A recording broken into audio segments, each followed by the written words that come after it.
सबको जय मसीह, मेरी क्रिसमस। परमेश्वर को महिमा हो। परमेश्वर जीवित है और हमारे बीच में हमारे साथ सदा चल फिर करने वाला परमेश्वर है। आमीन।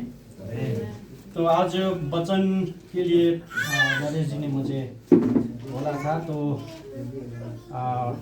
मैं आज इतना मैं वचन को आज जिक्र नहीं किया हूँ, क्योंकि परमेश्वर ने जो वचन मुझे दिया है मैं उसी हिसाब से आप लोगों से बात करूंगा। क्योंकि वचन बोलना बड़ी बात नहीं है ना, आराधना करना बड़ी बात नहीं है, लेकिन परमेश्वर की वचन में जीना वो सबसे इम्पोर्टेंट बात है। परमेश्वर की वचन के अनुसार जीना सबसे इम्पोर्टेंट हमारे जीवन में एक मकसद है। तो परमेश्वर आप लोगों को आशीष दे। तो ध्यान से आप लोग वचन सुने, वचन के समय में इधर उधर ना करें, है ना। तो परमेश्वर का वचन हमारे आत्मिक जीवन के लिए महत्वपूर्ण है ना। शारीरिक भोजन तो हमने खा के आए हैं, है ना। शारीरिक भोजन खाते हैं तो हम शरीर में भी स्वस्थ रहते हैं, लेकिन आत्मिक वचन जो है, परमेश्वर का वचन जो है हमारे आत्मा को क्या करता है, मजबूत करता है ना, आत्मा को स्ट्रॉन्ग करता है ना। तो परमेश्वर आज हमारे साथ है। कभी कभी हमें लगता है कि परमेश्वर हमारे साथ नहीं है ना। ऐसे कभी कभी परिस्थिति में हम महसूस करते हैं प्रभु मेरे साथ नहीं है, लेकिन परमेश्वर हमेशा हमारे साथ रहता है। तो मैं पहले से आप लोगों को एक थोड़ा सा कहानी बताता था। एक बंदा था, वो समुद्र के किनारे में चलता था, है ना। तो उसने पीछे पीछे एक अपना पैर का वो देखा, है ना। तो उस खुश हो गया, एकदम खुश हो गया। तो परमेश्वर मेरे साथ है करके वो खुश हो गया, है ना। उसके बाद में जब थोड़ा पत्थर या जैसे पत्थर हो गया, है ना, थोड़ा सा आप देखे होंगे खोला में, है ना। तो वहाँ पे चलने लग गया, तो उसको थोड़ा सा कष्ट हो गया। तो उस समय कहने लगे ये प्रभु की शर्त थी, है ना। अच्छे रास्ते में तो मेरे साथ था, लेकिन जब बुरा ये रास्ता में मेरे साथ नहीं है। तो एक आवाज आता है, तो तू ऐसा क्यों कहता है ना। तूने मेरे पैर के निशान को नहीं देखा इसलिए तू ऐसा कहता है, लेकिन जो तू चल रहा है ना वो मैं हूँ। मैं तुझे गोद में लेके क्या कर रहा हूँ, मैं चल रहा हूँ, इसीलिए तू उस पैर को नहीं देख रहा है, निशान को नहीं देख रहा है। कभी कभी ऐसा सिचुएशन होता है कि परमेश्वर हमारे साथ नहीं है ना, लेकिन परमेश्वर हमेशा हमारे साथ रहता है ना। हमने गवाही सुनी है ना, विभिन्न गवाही सुनी है। तो परमेश्वर ने हर के जीवन में अद्भुत रीति से काम किया है ना। तो परमेश्वर के बिना असंभव नहीं है ना हमारे जीवन में। इसीलिए परमेश्वर का वचन कहता है, भजन संग्रह 50:15 कहता है, संकट के दिन में मुझे पुकारो और मैं तुम्हें बचाऊंगा, मैं तुम्हें छुड़ाऊंगा, है ना। संकट में पड़ना जरूरी है ना, मुसीबतों में पड़ना जरूरी है। अगर हमारे जीवन में दुख नहीं आएंगे, हमारे जीवन में समस्या नहीं आएंगे, तो हम प्रभु को धन्यवाद देंगे? नहीं देंगे, है कि नहीं। हम भूल जाएंगे प्रभु को। मैं तो प्रभु से ये कहता हूँ, प्रभु तेरी इच्छा के अनुसार मेरे जीवन में हो, है ना। तो अगर हमारे पास सुख ही सुख हो गया, अगर शांति हो गया, तो हम प्रभु से हम दूर चला जाएंगे, है ना। उड़न पुत्र को हम देखते हैं, तो वो क्या हो गया, वो सारा कुछ लेके चला गया, वो ऐसो आराम का जीवन जीने लग गया, है कि नहीं, मौज मजा का जीवन जीने लग गया। लेकिन अपना पिता हमेशा अपने बेटे की ओर देख रहा था, है ना, कब वापस आएगा। लेकिन अपने पिता ने गले लगाया उसको, है ना। तो हमारा पिता इतना प्रेमी परमेश्वर है। तो इसीलिए परमेश्वर चाहता है कि हम हमेशा अपने पिता के साथ रहे, है कि नहीं, अपने परमेश्वर के साथ बने रहे। तो इसीलिए हमारे जीवन में दुख तकलीफ समस्या आना बड़ी बात नहीं है, लेकिन आज हम उस समय परमेश्वर को क्या सचमुच प्रेम करते हैं। सामरी स्त्री से परमेश्वर ने कहा सच्चा आराधक जो करते हैं, जो आत्मा और सच्चाई से करते हैं, है ना। इसका मतलब दो प्रकार का आराधना हम यहाँ देखते हैं। सच्चा आराधना, आप दुख में भी होंगे, आप परेशानी में होंगे, फिर भी आप परमेश्वर को महिमा करेंगे, परमेश्वर को धन्यवाद देंगे, है ना। तो वो सच्चा आराधक परमेश्वर ढूंढता है। जब मेरा शादी हुआ था तो 1 साल के बाद में एक ऐसा मेरे जीवन में हुआ, मैंने कभी सोचा नहीं था, है ना। सबको पता है ट्यूमर का ऑपरेशन करना पड़ा था, है ना, मेरे घरवाली का। तो वो रोया भी, मेरे साथ ही ऐसा क्यों हुआ, है ना। मैंने बोला जो हुआ वो परमेश्वर की योजना में हुआ है। मैंने यही बोला उसको। मैंने डॉक्टर से भी यही सलाह बोला, उसने मना किया था, मुझे सारा निकाल के फेंकना पड़ेगा। मैंने ये बोला आप ट्राई कर सकते हो लेकिन परमेश्वर है आपके साथ। मैंने उससे भी यही बोला, डॉक्टर से भी बात हुआ तो ठीक है आप अगर ऐसे कह रहा था मैं ऑपरेशन कर देता हूँ। सक्सेस हो गया ऑपरेशन, है ना। तो सक्सेस होने के बाद में अभी उसका जो है पहले से बहुत वो भी हो गया है। तो मैं परमेश्वर से धन्यवाद देता हूँ कि प्रभु तेरे योजना पूरा हुआ हमारे जीवन में। हम अपने योजना को ना ढूंढे, है ना। मुझे ऐसा होना चाहिए, ऐसा ये सब, लेकिन परमेश्वर को बोले प्रभु तेरी योजना मेरे जीवन में पूरा हो, चाहे हर परिस्थिति में हो, हर दुख में हो, प्रभु मैं तेरे साथ चल सकूं। अंतिम तक जो स्थिर रहता है वो उद्धार पाता है। उद्धार के द्वार के अंदर हम प्रवेश है, लेकिन जब हम अंतिम सांसें तक प्रभु में हम बने रहेंगे तब हम उद्धार को प्राप्त करेंगे, है ना। तो हमें समझना है कि हम प्रभु में सदा स्थिर रहना है, प्रभु में सदा बने रहना है। हमने इस बार नाइट प्रे नहीं किया, अजय जी से सलाह किया, फोन किया था, है ना। तो हमारे जीवन में क्या होता है, सुबह होती है शाम आती है ना, दिन ढल जाता है, हम भी दिन प्रतिदिन हमारा आयु भी ढल जाता है, साल आता है, कैलेंडर चेंज होता है ना। लेकिन हमारे मन चेंज नहीं होता, है ना। हम सोचते हैं कि 2022 में हम आशीषित जीवन नहीं जी पाए, अब 23 में हम क्या करें, आशीष में जीवन जी सके। लेकिन आपके लिए हर दिन हर समय आशीष का जीवन परमेश्वर ने आपको दिया है ना, क्योंकि हम आशीष से पिता के बेटा बेटी है ना। इसीलिए ये हमारे ऊपर है, हम कितना आज्ञाकारिता के साथ जीते हैं उसी हिसाब से हम उस परिणाम को प्राप्त करते हैं, है ना।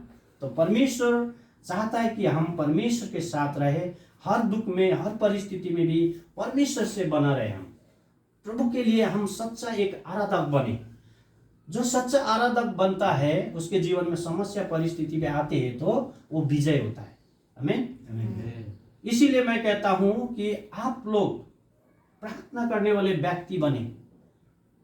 सुबह शाम आप बैठिए, मंडली के लिए आप प्रार्थना करें। वो बीमार है क्या है ना, हमने सुना था यहाँ सिस्टर के लिए बीमार था, है ना, सिस्टर बीमार था। तो मैं एक दिन वो कांटेक्ट नंबर लिया था, वो भी सेव नहीं कर पाया, वो चला गया, है ना, बात भी हुआ था। फिर मैंने पूछा अभी कैसा क्या है ना। तो हम इंसान जो है हम क्या कर सकते हैं, हम ज़्यादा कुछ नहीं कर सकते, फिर भी हम अगर प्रभु की हजूरी में आके परमेश्वर से हम बात करेंगे तो परमेश्वर कहीं ना कैसी योजना को पूरा करता है ना। तो हमने प्रार्थना की है ना। मंडली मैं इसीलिए कहता हूं कि जो भी हो आप सुनते हो तो उनके लिए 5-10 मिनट निकालिए और प्रार्थना करें, प्रभु तू सहायता कर, है ना, तू साथ में बना रहे। तो परमेश्वर अद्भुत रीति से काम करता है।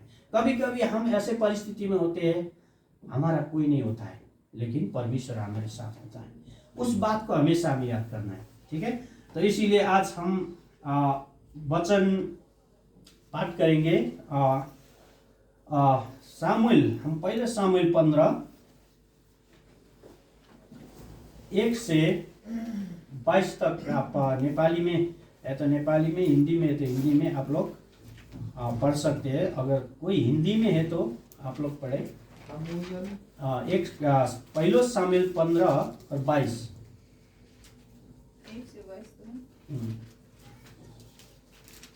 अगर हिंदी में मिला तो हिंदी में पढ़ लीजिए, आप इंग्लिश में है तो हिंदी में पढ़े और एक नेपाली में पढ़े। मिला किसी को? पहले सामुएल 15 का 1 से लेकर 22 तक पढ़े, 22-23 तक। ओके, मैं पढ़ रही हूँ। यहाँ पे इस रीति से लिखा है, अमोलियों के विरुद्ध युद्ध। सामुएल ने साउल से कहा, यहोवा ने अपनी प्रजा इस्राएल पर राज्य करने के लिए तेरा अभिषेक करने को मुझे भेजा था, इसीलिए अब यहोवा की बातें सुन ले। सेनाओं का यहोवा यूं कहता है, मुझे स्मरण है कि अमोलेकियों ने इजराइलियों से क्या किया। जब इजराइली मिस्र से आ रहे थे तब उन्होंने मार्ग में उनका सामना किया, इसलिए अब तू जाकर अमालेकियों को मार और जो कुछ उनका है उसे बिना कोमलता किए नष्ट कर। क्या पुरुष, क्या स्त्री, क्या बच्चा, क्या दूध पीता, क्या गाय बैल, क्या भेड़ बकरी, क्या ऊंट, क्या गधा, सबको मार डाल। तब साउल ने लोगों को बुलाकर इकट्ठा किया और उन्हें तलाइम में गिना, और वे 2 लाख प्यादे और 10,000 यहूदी पुरुष थे। तब साउल ने अमालेक नगर के पास जाकर एक नाले में घातकों को बैठाया, और साउल ने केनियों से कहा, वहां से हटो, अमालेकियों के मध्य में से निकल जाओ, कहीं ऐसा ना हो कि मैं उनके साथ तुम्हारा भी अंत कर डालूं, क्योंकि तुमने सब इजराइलियों पर उनके मिस्र से आते समय प्रीति दिखाई थी। अतः केनी अमालेकियों के मध्य में से निकल गए। तब साउल ने हवीला से लेकर सूर तक, जो मिस्र के पूर्व में है, अमालेकियों को मारा और उनके राजा अगाग को जीवित पकड़ा और उसकी सब प्रजा को तलवार से नष्ट कर डाला। परंतु अगाग पर और अच्छी से अच्छी भेड़ बकरियों, गाय बैलों, मोटे पशुओं और मेमनों और जो कुछ अच्छा था उन पर साउल और उसकी प्रजा ने कोमलता की और उन्हें नष्ट करना न चाहा, परंतु जो कुछ तुच्छ और निकम्मा था उसका उन्होंने सत्यानाश किया। 10वीं, तब यहोवा का यह वचन समूएल के पास पहुंचा, मैं साउल को राजा बना के पछताता हूँ, क्योंकि उसने मेरे पीछे चलना छोड़ दिया और मेरी आज्ञाओं का पालन नहीं किया। तब सामुएल का क्रोध भड़का और वे रात भर यहोवा की दुहाई देता रहा। जब सामुएल साउल से भेंट करने के लिए सवेरे उठा, तब सामुएल को यह बताया गया, साउल कार्मेल को आया था और अपने लिए एक स्मारक खड़ा किया और घुसकर गिलगाल को चला गया। तब घूमकर गिलगाल को चला गया। तब सामुएल साउल के पास गया और साउल ने उससे कहा, तुझे यहोवा की ओर से आशीष मिले, मैंने यहोवा की आज्ञा पूरी की है। सामुएल ने कहा, फिर भेड़ बकरियों का ये मिमियाना और गाय बैलों का ये रंभाना जो मुझे सुनाई देता है, ये क्यों हो रहा है? साउल ने कहा, वे तो अमालेकियों के यहाँ से आए हैं, अर्थात प्रजा के लोगों ने अच्छी से अच्छी भेड़ बकरियों और गाय बैलों को तेरे परमेश्वर यहोवा के लिए बलि करने को छोड़ दिया है, और बाकी सब का तो हमने सत्यानाश कर दिया है। तब सामुएल ने साउल से कहा, ठहर जा, और जो बात यहोवा ने आज रात को मुझसे कही है वे मैं तुझको बताता हूँ। उसने कहा, कह दे। सामुएल ने कहा, जब तू अपनी दृष्टि में छोटा था तब क्या तू इजरायली गोत्रों का प्रधान न हो गया? और क्या यहोवा ने इजराइल पर राज्य करने को तेरा अभिषेक नहीं किया? और यहोवा ने तुझे एक विशेष कार्य करने को भेजा और कहा, जाकर उन पापी अमालेकियों का सत्यानाश कर, और जब तक वे मिट न जाए तब तक उनसे लड़ता रहे। फिर तूने किस लिए यहोवा की ये बात टालकर लूट पर टूट के वे काम किया जो यहोवा की दृष्टि में बुरा है? साउल ने सामुएल से कहा, निसंदेह मैंने यहोवा की बात मानकर जिधर यहोवा ने मुझे भेजा उधर चला और अमालेकियों के राजा को ले आया हूँ और अमालेकियों का सत्यानाश किया है। परंतु प्रजा के लोग लूट में से भेड़ बकरियों और गाय बैलों अर्थात नष्ट होने की उत्तम उत्तम वस्तुओं को गिलगाल में तेरे परमेश्वर यहोवा के लिए बलि चढ़ाने को ले आए हैं। सामुएल ने कहा, क्या यहोवा होम बलियों और मेल बलियों से उतना प्रसन्न होता है जितना कि अपनी बात के माने जाने से प्रसन्न होता है? सुन, मानना तो बलि चढ़ाने से और कान लगाना मेढ़ों की चर्बी से उत्तम है। आमीन। तो मैंने ये इसीलिए पूरा पाठ पढ़ने के लिए कहा कि हम समझ सके, है ना, इस खंड को समझ सके। तो मेन फोकस रहेगा 22 और 23 में रहेगा इस वचन की, है ना। तो हमने ऊपर से पाठ इसलिए किया कि हम समझ सके। जब परमेश्वर ने जब इजरायली को मिस्र से जब छुड़ाया था, है ना, छुड़ाया था, तो तब आके फिर अमोनियों ने क्या किया, उन्होंने रोक दिया, है ना, उनको आगे बढ़ने से उनको क्या किया, बाधा दिया। तो इसीलिए परमेश्वर ने, है ना, शाऊल को क्या किया, राजा अभिषेक किया था, है ना, अभिषेक किया ताकि उस सारे बुरे आदमी को खत्म करके तुम आगे बढ़ना, है ना। तो लेकिन यहाँ यहाँ राजा शाऊल ने ऐसे नहीं किया, है ना।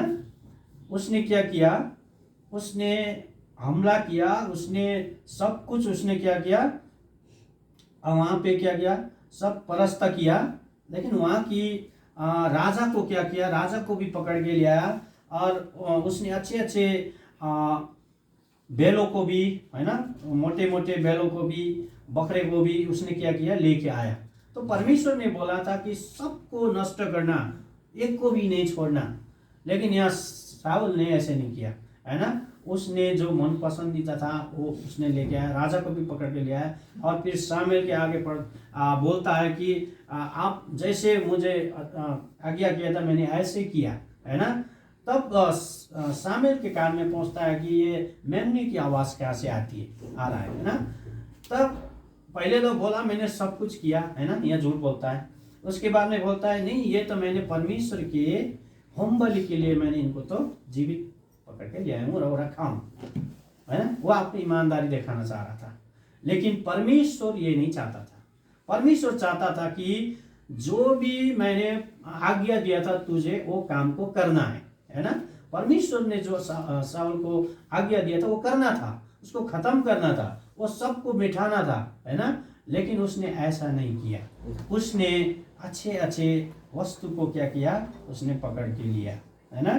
तो इसीलिए यहाँ 22 में कहता है, सामुएल ने कहा यहोवा होम बलि और मेल बलि से उतना प्रसन्न होता है जितना कि अपनी बात के माने जाने से प्रसन्न होता है। सुन, मानना तो बलि चढ़ाने और कान लगाना भेड़ों की चर्बी से उत्तम है।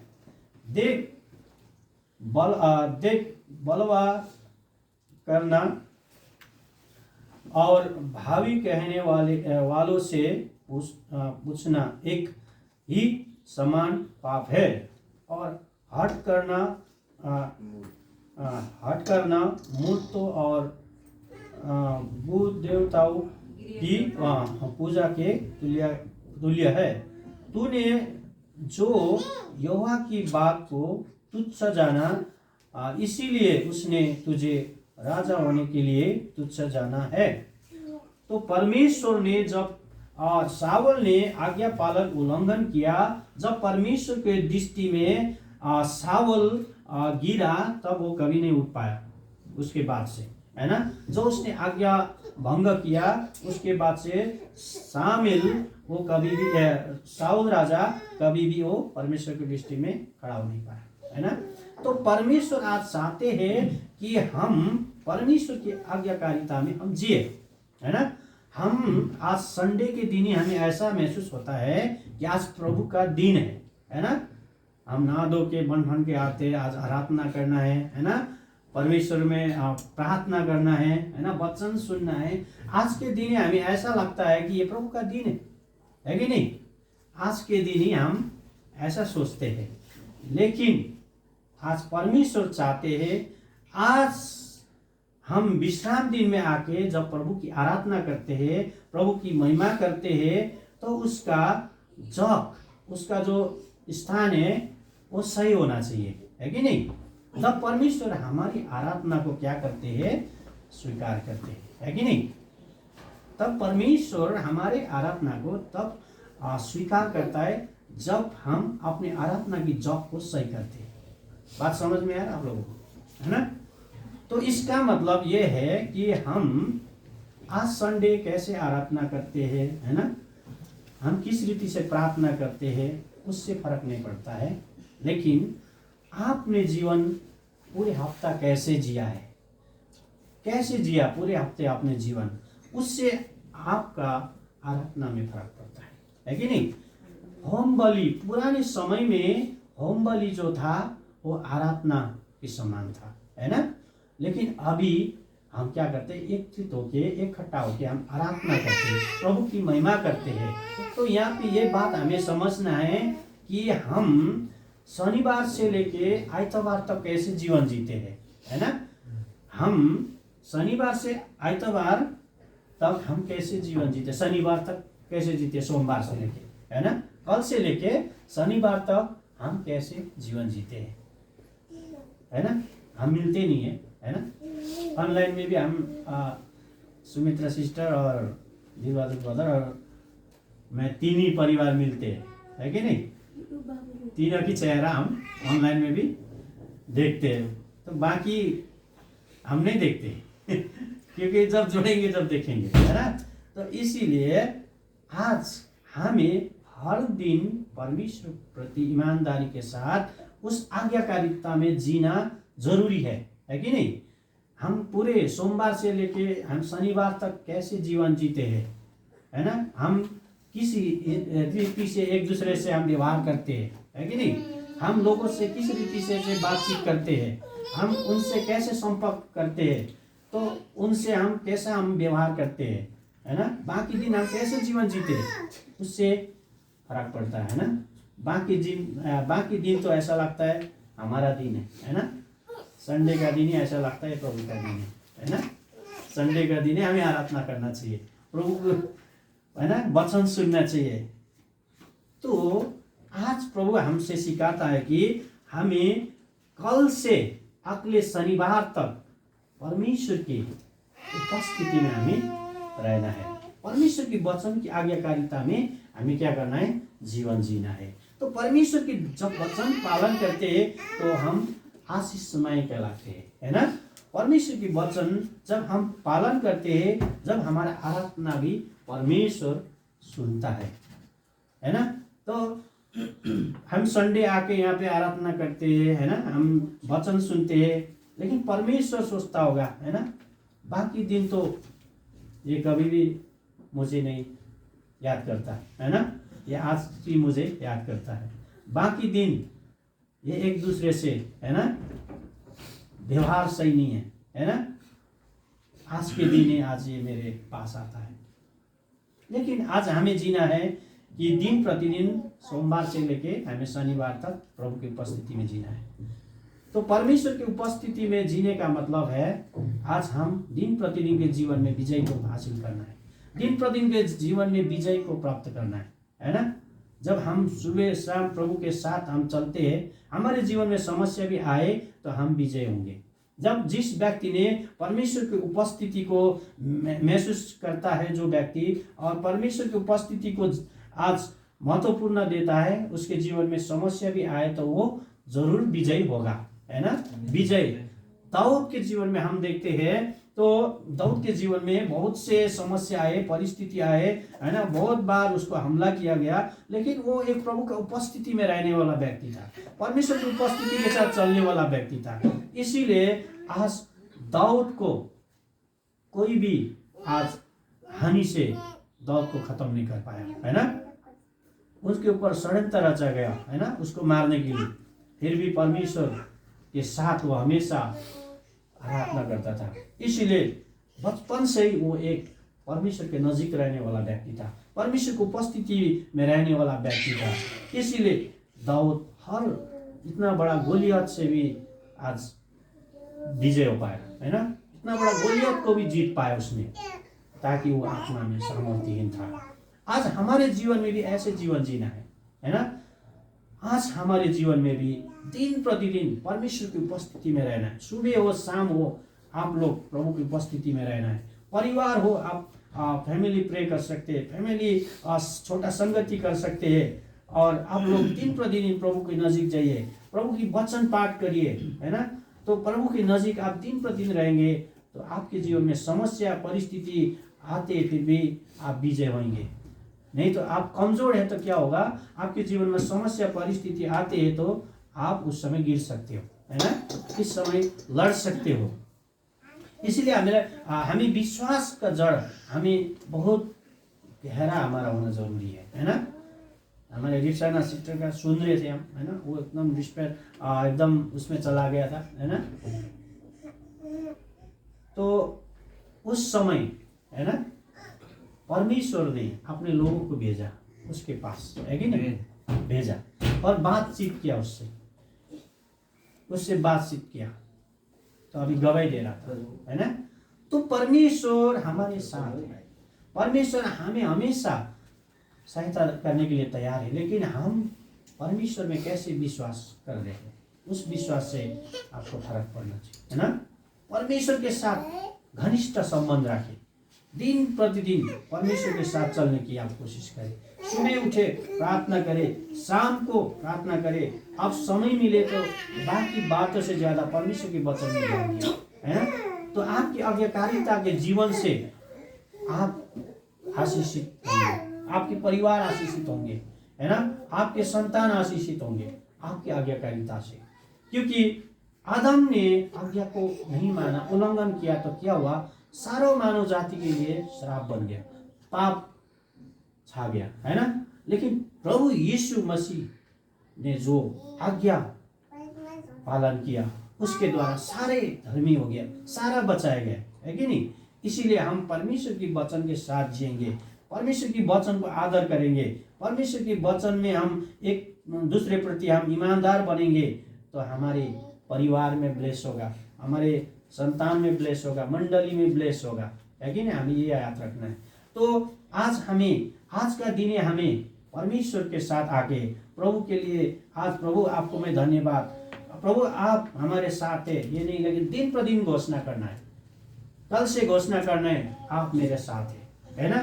कल से आप घोषणा करना है, प्रभु मैं तेरी आवाज को सुन सकूं, तेरी आवाज को सुन सकूं और तेरे साथ में चल सकूं।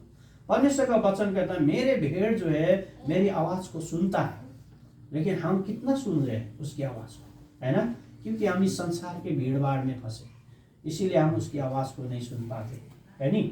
लेकिन हम परमेश्वर के साथ रहेंगे तो उसकी आवाज को हम सुन पाएंगे, तब उसके हिसाब से हम हमारे जीवन हम जी सकते हैं। लेकिन हम ज्यादा बाहर की बात सुनते हैं, संसार की बातों सुनते हैं, इसीलिए हम परमेश्वर की बातों को नहीं सुनते, है ना।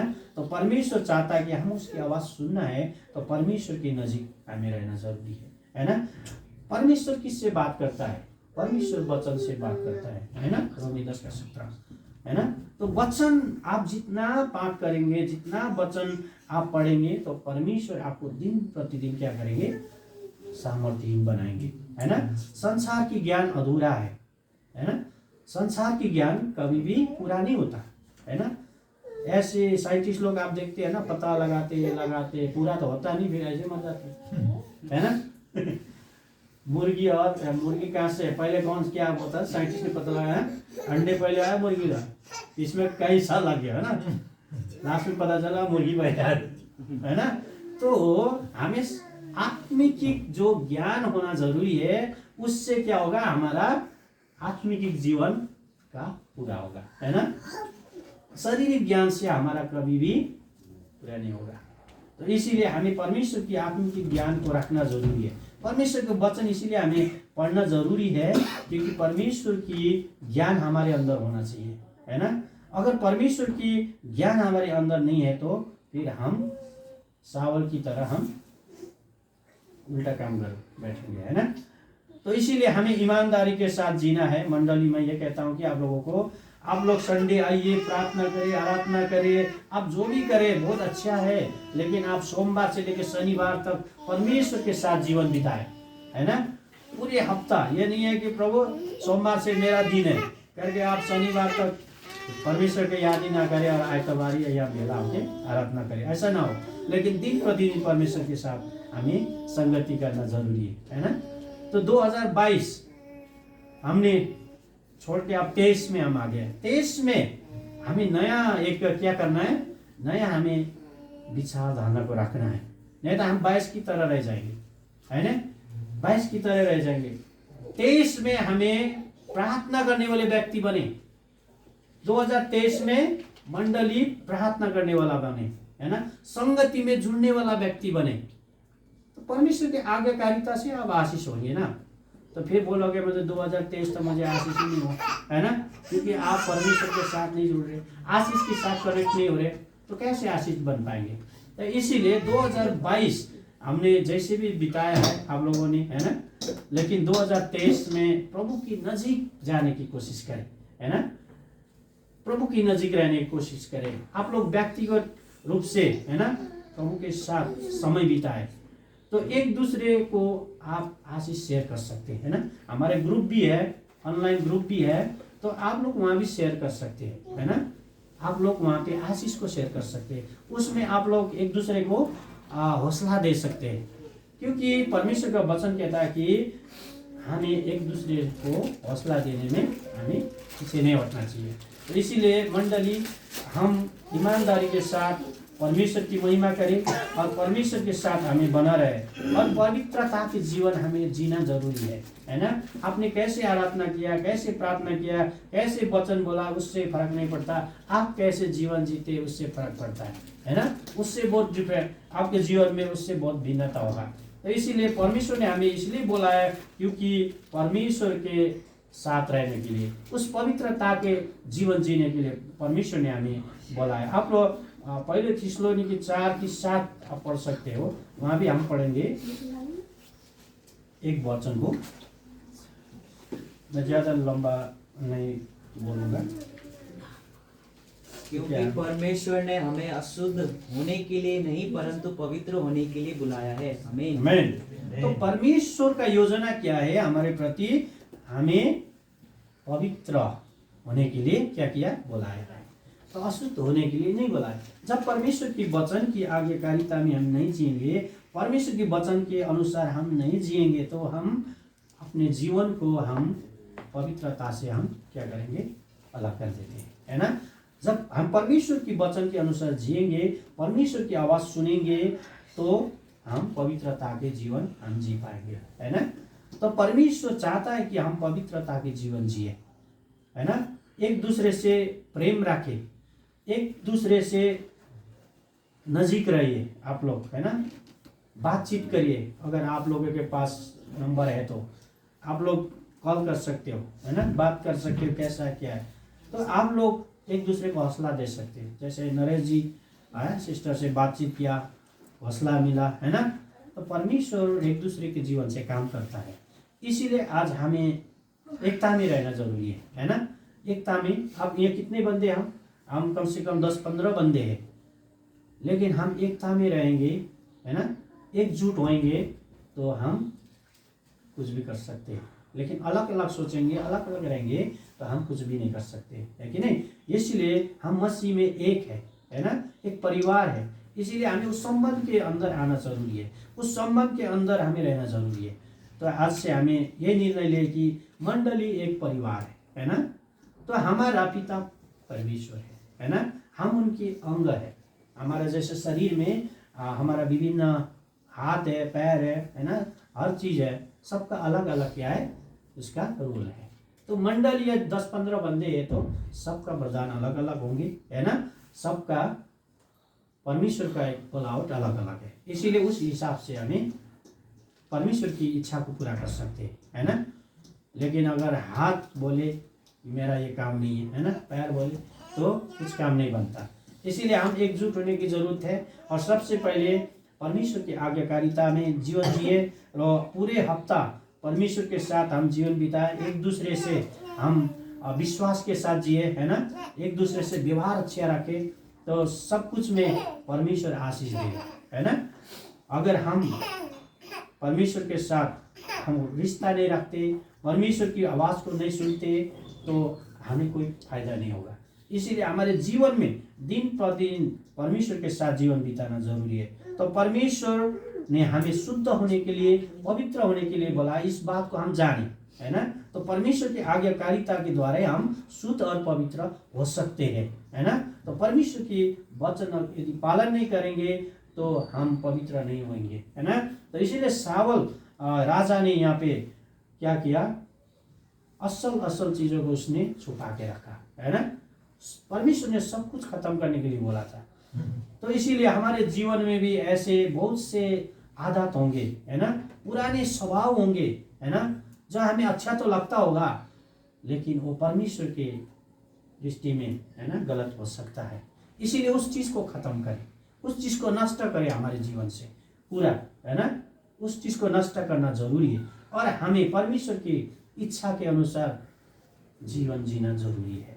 तो परमेश्वर चाहता है कि आप लोग सारा परमेश्वर के साथ दिन प्रतिदिन जीवन बिताए और आज्ञाकारिता के साथ जिए।